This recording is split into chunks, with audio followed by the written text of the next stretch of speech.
태극신검 이해를 시작하겠습니다. 여기서부터 하면 되죠. 예언법 3을 다루고 있는데 저번 시간에는 예언법의 자세에 대해서 얘기를 했죠. 과학적인 자세를 취해라. 그렇죠.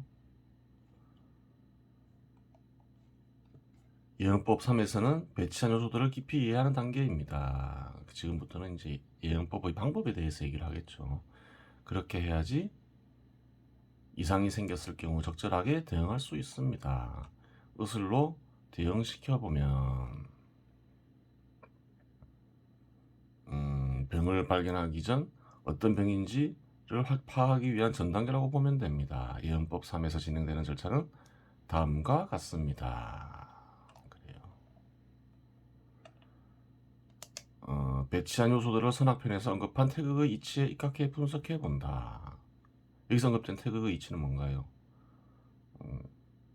여기서 특별히 언급된 게 있겠죠. 그냥 단순히 그냥 섭리에 입각해 분석해 본다 이렇게 말하진 않았겠죠. 확인해요. 확인 가능해요. 클릭하면. 클릭해서 가서 94페이지에서 95페이지를 보면 되겠죠. 간단히 언급하자면 기준을 잘 정해서 분리해서 생각해라. 한 가지 기준만 하지 말고 두 가지, 세 가지를 해봐라. 뭐 이런 거겠죠. 배치한 요소가 표준형에 중대한 영향을 미쳐 정밀한 분석이 필요할 경우 배치한 요소를 대상으로 하여 별도의 표준형을 만든다. 그래요. 표준형에서 보면 핵심 요인이 되는 게 있을 수 있어요. 그것만 따로 이렇게 별도의 표준형을 만들어서 한번 분석해 본다. 뭐 그렇겠죠. 배치한 요소들 간의 관계를 정립한다. 세 번째, 요소들 간의 결합 여부를 확인한다. 그래요. 관계와 관계 속에서 어떻게 결합되어 있는지를 파악해라. 그 말이겠죠. 여기서는 예언법을 만드는 방법을 언급하는 것이니 일일을 예로서 분석하지 않겠습니다. 그래요. 예를 알고 싶으면 태극신검을 읽어보면 됩니다. 태극신검 역시 태극 이치에 각기 구차성된 글이기 때문입니다. 그렇죠.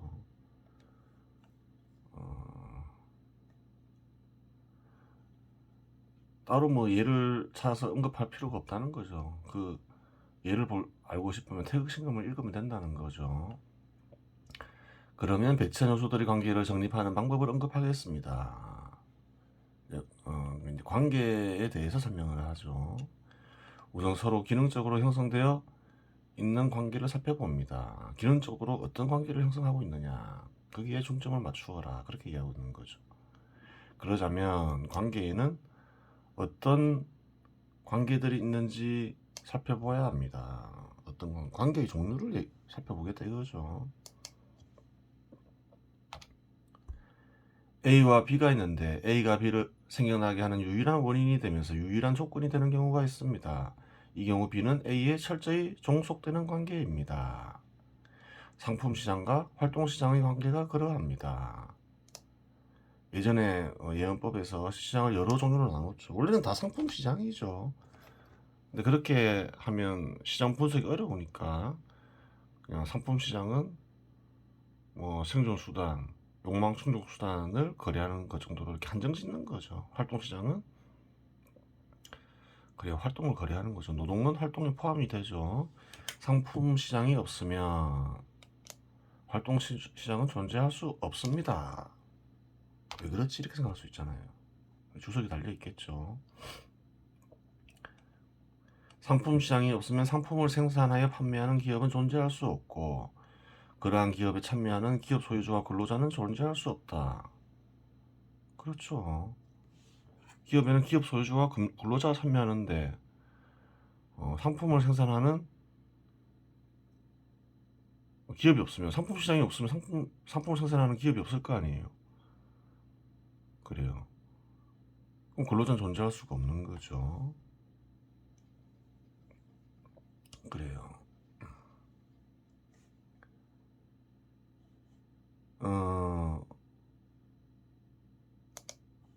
그래요. 시장을 없애야 된다고 주장하는 이들이 많죠. 오늘도 그런 말이 뉴스에 있었죠. 시장을 적대시하는 이들이 있어요. 주로 빨갱이겠죠. 머리가 빨갱이라는 거예요. 머릿속이.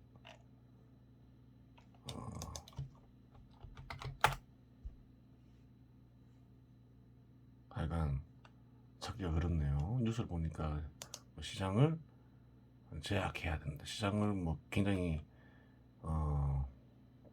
부정적으로 보는데, 기본적으로 시장이 없으면, 특히 또 상품 시장이 없으면 기업 소유주와 근로자는 존재할 수 없다. 그걸 알아야 되는 거예요. 현 시대 근로자들의 삶을 보장하는 것 역시 삶의 터전 역시 시장이라는 거예요. 또한 상품을 매매하는 상인이나 순수하게 상업 기능을 수행하는 기업 역시 존재할 수 없다. 그렇죠. 상업 기능을 수행하는 기업 역시 존재할 수 없겠죠. 상인도 마찬가지고. 그래요. 상품 시장에서 매매를 통해서 살아가는 이들이죠. 기업도 마찬가지고. 그렇게 되는 거예요.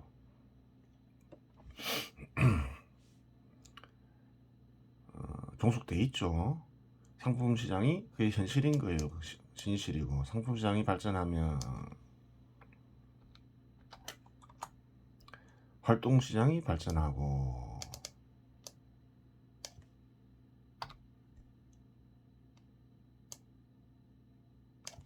그렇죠. 상품 시장이 발전하면 활동 시장 역시 발전하겠죠. 다양해지고, 일감도 많아지고, 생산성이 높아져서 경우에 따라서는 근로자도 큰 소득을 얻을 수 있고, 그렇죠. 상품 시장의 공급이 과다하여 상품의 공급이 위축됩니다. 활동 시장도 위축됩니다. 그렇죠. 시장이 위축돼요. 거래가 잘 안 돼요. 그러면 활동 시장도 위축되겠죠. 기업에서 기업에 이익이 안 나니까 잘 팔리지도 않고, 실업도 늘어나고 사람도 잘리고 막 그러잖아요. 즉 상품 시장과 활동 시장의 관계는 종속 관계입니다. 그렇게 되는 거예요. 종속적 관계에도 필요성에 따라 일반적 종속 관계와 필요적 종속 관계로 나누어집니다. 뭔지 봐야 되겠죠. 활동 시장의 경우 상품 시장의 생존과 성장에 철저히 의존적이라는 점에서 철저히 의존적이죠. 일방적 종속 관계입니다. 그래요. 활동 시장은 상품 시장에 일방적으로 종속되어 있다. 그런 거죠. 필요적 종속 관계는 필요성으로 인해 발생하는 것으로 특정한 부분에 한해서 종속적인 관계가 형성되는 것을 가리킵니다. 기업 소유자와 근로자의 관계가 대표적인 필요적 종속 관계입니다. 그렇죠. 근로자는 기업 소유자가 기업의 이익과 관련된 활동을 지시할 때 법에 위배되지 않는 한에서 따라야 합니다. 그렇죠. 일을 시켜요. 기업 이익을 내기 위해서. 일을 해야 되나요? 안 해야 되나요? 해야 되죠. 시킨 대로 해야 되죠. 종속적인 부분이 있는 거죠. 즉 종속 관계이죠. 하지만 기업 소유자가 근로자를 폭행하거나 근로자에게 살인을 지시할 수 없습니다. 그렇죠. 근로자가 노예가 아니잖아요. 옛날에도 노예가 있었죠. 노예는 뭐 물건이니까 때려도 상관없었잖아요. 근데 지금은 일을 시키는데 근로자가 노예가 아니다. 그래서 근로자가 제공하는 뭔가를 거래한다. 인간 사회 구성원과 사회 구성원은 대등한데 단 계약에 의해서 서로 거래할 뿐이다. 그런 거죠. 즉 합법적인 한에서 기업의 이익과 관련된 부분에 있어서만 종속관계입니다. 그렇죠. 기업 이익을 위해서 일을 시키면 합법적인 범위 내에서 그 일을 해야 되죠. 여기서도 제도의 통일성이 확인됩니다. 제도의 통일성이 확인되죠. 제도의 의지가 발견되죠. 그래요. 일을 시키면 해야 된다. 계약에 따라서. 제도에 강한 거죠. 그래서 근로자는 노예가 아니다. 노예처럼 돼 있어는 안 된다. 그냥 거래를 할 뿐이다. 이런 게 다 제도의 의지에 의해서 그렇게 되는 거죠. 쉽게 비유로 설명하자면 기업 소유자에게 근로자는 생명 있는 도구이고 그렇게 얘기할 수 있죠. 기계를 왜 사용하나요? 이익을 내기 위해서. 근로자도 이익을 내기 위해서 거래하면서 사용하죠. 그러니까 생명 있는 도구라고 얘기할 수 있죠. 기업은 생명 없는 근로자이다. 없는 근로자이며 그렇게 얘기할 수 있죠. 둘 다 이익을 위해서 사용되기 때문에 그러하다. 근로자에게 기업 소유자는 뭔가요? 생명 있는 농경지요. 그렇죠. 삶의 터전을 제공하잖아요. 농경지가 삶의 터전을 제공하잖아요. 그러니까 기업 소유자는 생명 있는 농경지라고 얘기할 수 있죠. 임금과 기업은 생명 없는 농작물과 농경지입니다. 그렇죠. 기업은 생명 없는 농경지고 기업 소유자는 생명 있는 농경지지요. 임금은 뭔가요? 일을 하면 옛날에는 자급자족 시대에는 농업을 하면 농작물 얻잖아요. 대신에 근로자는 뭘 없나요? 임금을 얻잖아요. 임금 뭐라 할 수 있나요? 생명 없는 농작물이라 할 수 있겠죠. 아주 재미난 비유에 잘 쓴 비유인 거죠. 그래요. 필요적 종속 관계는 필요성이 없어지면 분열되고 다른 형태로 발전할 수 있습니다. 예를 들어 필요성이 없어지면 이런 경우에는 종속 관계가 사라진다는 거예요. 왜? 필요성에 의해 결합되어 있으니까. 예를 들어 근로자는 일을 배우고 자금을 확보해 독자적으로 기업을 세워 기업 소유자로 변신하여 상품 시장에 변화를 일으킬 수도 있고 직업을 창출할 수도 있습니다. 근로자가 기업 소유자가 되는 경우는 많죠. 타자 보면 그래요. 그런 일은 많아요. 대재벌을 이루었다는 한국에서 크게 대기업으로서 성공했다는 현대그룹의 정주영 전 회장이나 롯데그룹의 신격호 전 회장도 근로자였죠. 근로자에서 이렇게 바뀌잖아요. 현 시대는 신분제도 사회가 아니기 때문에 그래요. 어느 정도 자금을 확보하고 일을 알면 기업 소유자가 될 수 있고 또 크게 성공할 수도 있는 거지요. 그래요. 그 다음에는 대등관계가 있습니다. 대등관계는 두 존재가 있을 때 한 존재가 다른 존재의 발생 원인이나 조건이 되지 않을 때 성립하거나 서로가 발생 원인이나 조건이 되더라도 동등한 정도로 발생 원인이나 조건이 될 때 성립합니다. 대등관계는 교류관계와 불교류관계가 있습니다. 볼게요. 상품시장 분류 속에 이게 잘못 썼죠. 시장 분류 속에 이렇게 썼죠. 답은 상품시장이죠. 시장 분류 속에 금융상품시장과 상품시장이 있습니다. 그렇죠. 두 시장의 공급에 참여하는 이들은 이렇게 하는 거예요. 두 시장에서 공급에 참여하는 이들이 있죠. 각자의 필요에 입각해 서로 거래를 합니다. 그렇죠. 상품시장에 참여한다. 뭐 생산기업이 있을 거고 다 생산자본 또 뭐 상업자본도 상품시장에 참여하죠. 금융기관과 거래하나요 안 하나요? 다 거래하잖아요. 은행하고도 거래할 수 있고 그렇죠. 금융기관에도 여러 개가 있죠. 증권사하고도 거래할 수 있고 뭐 그렇겠죠. 하지만 금융 상품시장이 상품시장을 위해 존재하는 것이 아니듯 상품시장 역시 금융시장을 위해 존재하는 것은 아닙니다. 금융시장이 없을 때도 상품시장이 있었나요? 없었나요? 간단한 예로 지금과 같은 은행이나 증권사가 없을 때도 시장은 원래 있었죠. 고대부터. 그래요. 상품시장이 없다 해서 금융시장 역시 존재할 수 있나요? 없나요? 존재할 수 있죠. 지금과 같은 형태는 아니겠죠. 빌려주고 이자 받고 조선시대도 다 있었잖아요. 한국제도라 해가지고. 그래요. 근데 서로 이제 결합하면 굉장히 큰 발전을 이루겠죠. 서로. 물론 서로 교류하는 두 시장의 상태에 따라 서로 큰 영향을 미칩니다. 이처럼 거래를 하여 서로 득은 있지만 종속되지 않은 관계를 교류관계라고 규정 지을 수 있습니다. 그렇죠.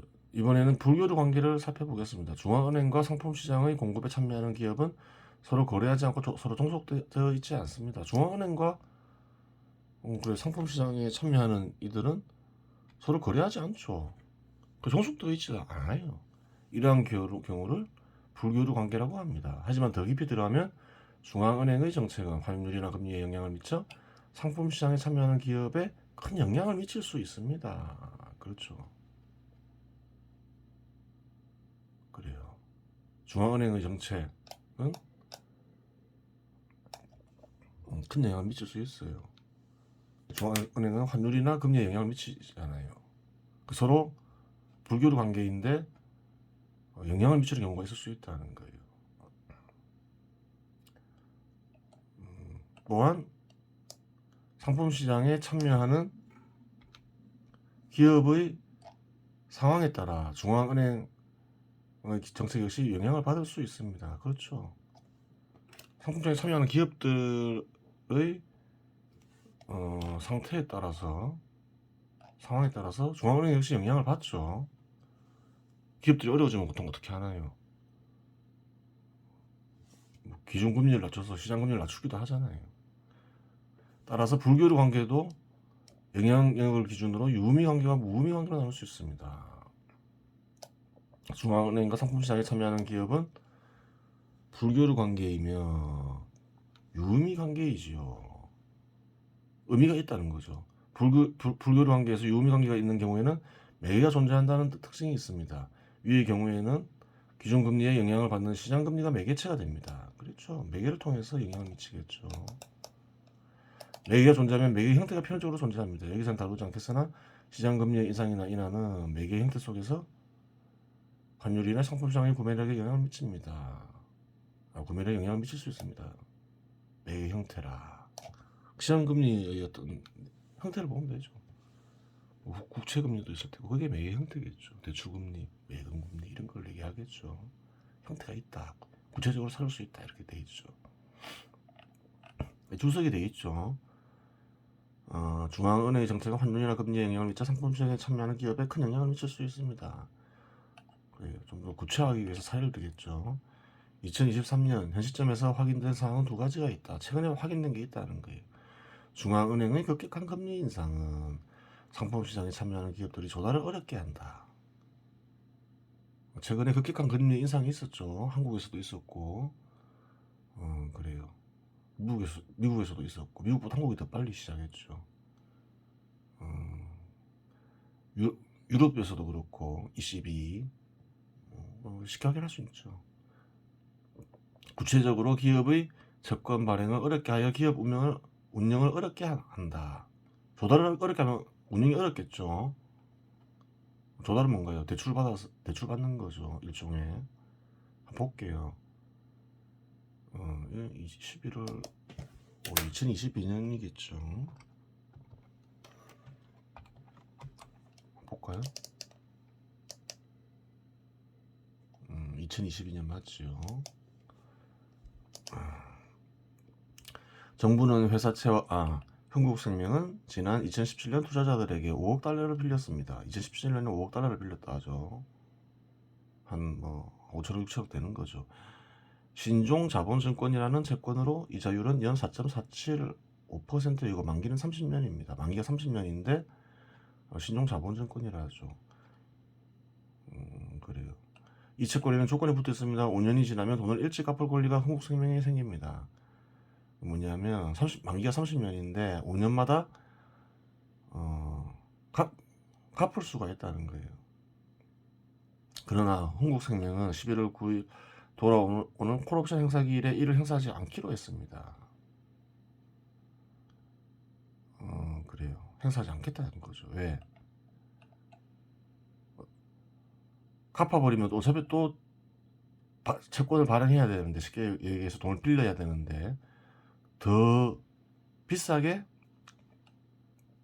금리가 너무 올랐으니까 더 비싸게 비싼 비싸게 이자를 주고 빌려야 될 거 아니에요. 그러니까 당연히 행사하지 않겠죠. 끌고 가겠다, 이런 일이 있었던 거예요. 그렇게 얘기를 했죠. 이에 따라 한국물이 대외 신용도가 하락할 가능성이 커졌죠. 자본 확충과 자금 조달을 위해 해외 채권 발행을 추진하던 대형 은행들에도 비상이 걸린 겁니다. 그래요. 이 한국생명보험은 금융사지만 일반 기업도 마찬가지죠. 대출을 갖고 다시 대출을 빌려야 되면 금리가 너무 높아져 버리면 어떻게 되나요? 기업을 운영하기 어렵겠죠. 그래서 급격하게 금리 인상하면 안 돼요.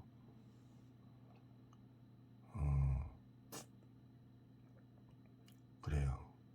정부는 회사채와 단기자금 시장의 동맥 경화가 상태를 해소하기 위해 50조 원 이상의 유동성을 공급하기로 했습니다. 그래요.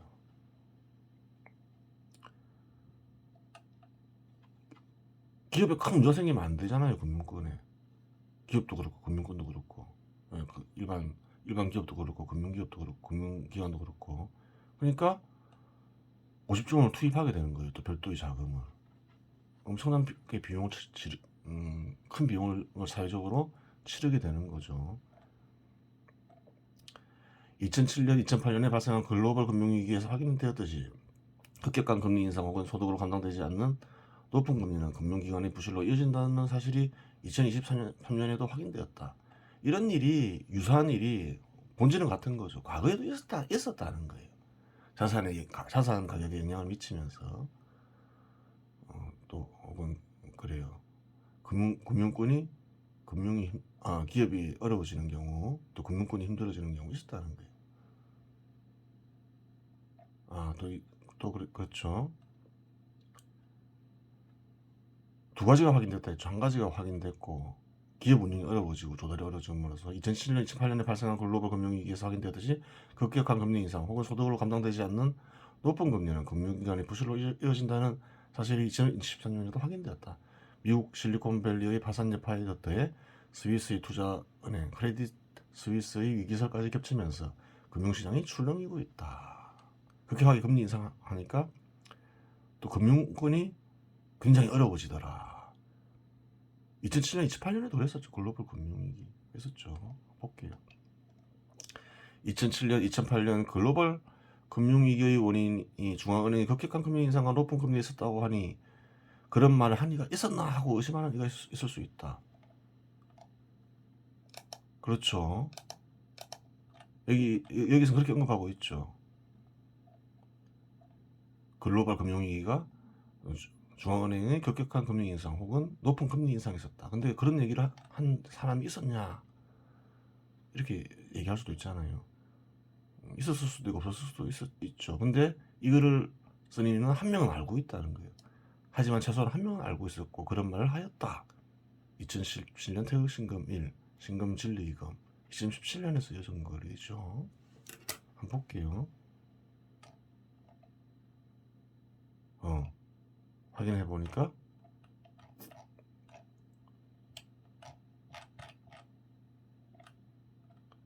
페이지 268에 있었다. 그거죠. 페이지 268 가볼게요.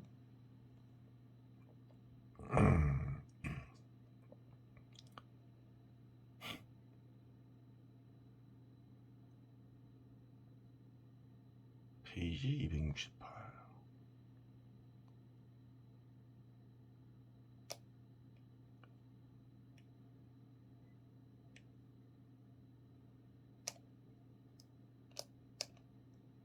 태극신금이 재미난 글이에요. 언급되지 않은 내용이 거의 없지요.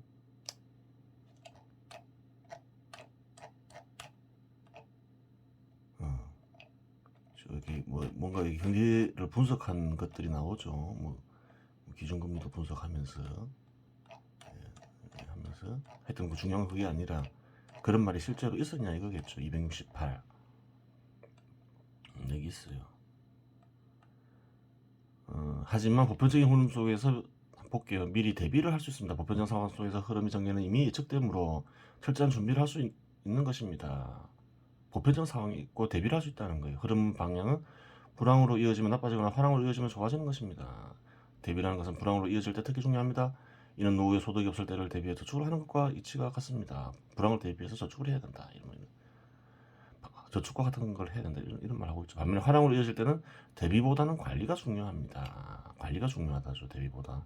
화랑의 부작용을 걱정해 화랑의 흐름에 장애물을 만드는 일은 어리석은 일입니다. 2017년에 그런 얘기를 하죠. 화랑의 부작용, 물가 인상 이런 게 있겠죠. 그러한 것을 걱정해 장애물을 만드는 일은 어리석은 일이다. 이렇게 얘기하고 있는 거죠. 따라서 불황으로 이어지는 상황에서는 선행적으로 대비하는 것이 중요하고 화랑으로 이어지는 상황에서는 구행적인 조치가 중요하게 됩니다. 불황이 올 것 같더라도 선행적으로 행동해라. 화랑으로 이어질 때는 구행적으로 해라. 이렇게 하죠. 볼게요. 한국은행의 대처를 보면 최고금리를 기록한 뒤 금리 인하는 대체로 신속히 이루어지고 최저금리를 기록한 뒤 금리 인상은 통상적으로 긴 기간이 지난 뒤 이루어지는데 위기 시에는 신속히 대응하고 발전할 때는 변수를 가급적 넣지 않아야 한다는 것 정도는 굳이 누가 가르쳐주지 않더라도 경험적으로 대부분의 사람들이 안다고 보아야 합니다. 한국은행 역시 그 당시에는 뭐 기본적인 이런 행동을 취했는데 그런 것은 뭐 당연하지만 뭐 기본적인 것이다 이렇게 얘기하고 있는 거죠. 가장 어리석은 조치 중 하나가 화랑이 지속되니 영원할 줄 알고 필요 없고 해로운 조치를 취하여 세상을 어지럽히는 것입니다. 예전에 2007년, 2008년을 얘기하죠. 다시 안 적어놨네요. 다음에 할 땐 적어놔야 되겠네. 예전에 미국의 연준 의장으로 그린스펀이라는 사람이 있었는데 글로벌 위기 발생할 때 그때 연준 의장이었죠. 화랑이 오래 지속되자 금리 인상을 무작위로 하다가 서브프라임 사태가 발발한 경우가 있습니다. 분명히 언급하고 있죠. 물론 무작위적인 금리 인상이 서브프라임 사태의 원인이 전부는 아니겠으나 핵심 원인의 하나임은 부인하지 못할 것입니다. 2004년 1%였던 기준금리를 17차례 올려 2006년에는 5.25%까지 기준금리를 올렸다고 합니다. 그린스펀이 대표적인 예라서 등급뿐이지 이러한 사람들은 무척 많습니다. 조치를 취할 때는 반성이라는 사유법이 중요해 보입니다. 반성해야 된다. 이런 얘기 왜 적었을까요? 2017년에. 그런 실수하지 말라고 적어놨겠죠. 그때 분위기가 너무 안 좋아서 전 세계적으로 그렇고 한국도 그렇고 이런 실수를 저지르면 안 된다. 2017년에 이미 적어놨죠. 그래요. 급부 실수를 하지 않고자 하면 다음과 같은 말을 기억해둘 필요가 있다. 생각할 물 있는 사람은 생각하라. 그래요. 큰 위기가 오면 그 원인을 찾고 기억해두고 대처해라. 그러면 실수를 두 번 하지 않는다. 그 얘기를 하고 있는 거죠. 들어가면 확인되죠. 이 말이 쓰여진 글이 있는 거예요. 그래요. 두 존재가 있는데 한 존재가 번영하면 필연적으로 다른 존재가 쇠퇴하거나 한 존재가 쇠퇴하면 다른 존재가 번영하는 경우가 있습니다. 이 경우 드러나는 관계가 적대관계입니다. 그렇죠. 공산주의 국가와 시장 지배 시대 제도 국가가 그러하죠. 북한과 한국을 생각하면 되죠. 적대관계가 현실에서 나타나면 서로가 상대방으로부터 약탈당한다는 관념에 서로 잡히고 상대방을 파괴해야 한다는 관념에 사로잡히게 됩니다. 예를 들어 경제 인적 토대의 한 요소인 근로자를 분석해보면 근로자들이 한번 읽어봐요 그냥.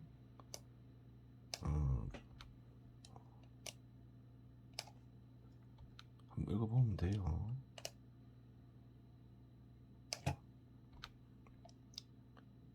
뭐 어려운 내용은 아니니까. 노동조합은 기본적으로 기업과 적대관계인데 적대관계인 경우가 있겠죠. 주로 적대관계겠죠. 경우에 따라서는 그렇지 않을 수도 있다. 그래요.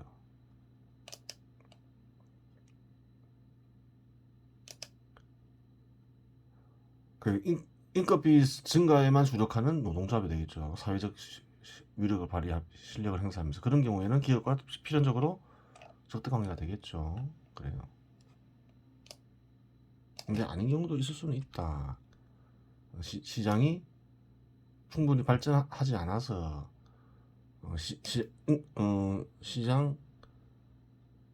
시장에서 결정되는 임금 이하로 기업이 지불할 때는 또 그런 경우에는 또 그렇지 않다 이렇게 얘기하죠. 관계에 대한 분석은 이 정도로 마치겠습니다. 그래요.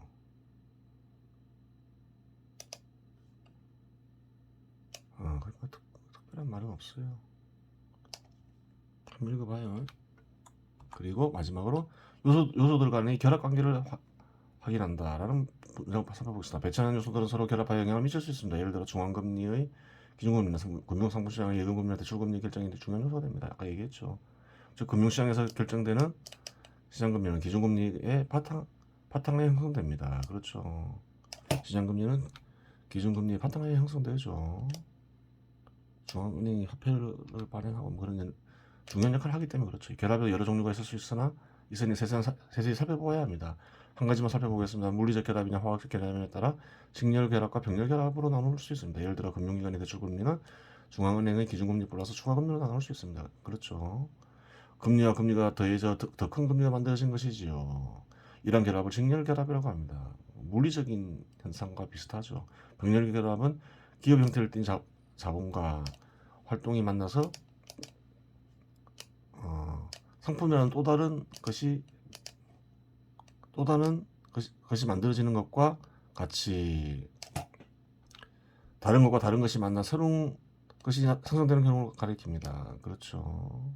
산소와 수소가 결합해서 물이 되는 것과 같은 유사한 거죠. 질적으로 구별되는 두 존재가 만나 다른 새로운 존재를 생성시킬 때 만나는 두 존재 내장 양의 단위가 다른 경우 읽어봐요. 뭐 특별히 중요한 말은 아니니까.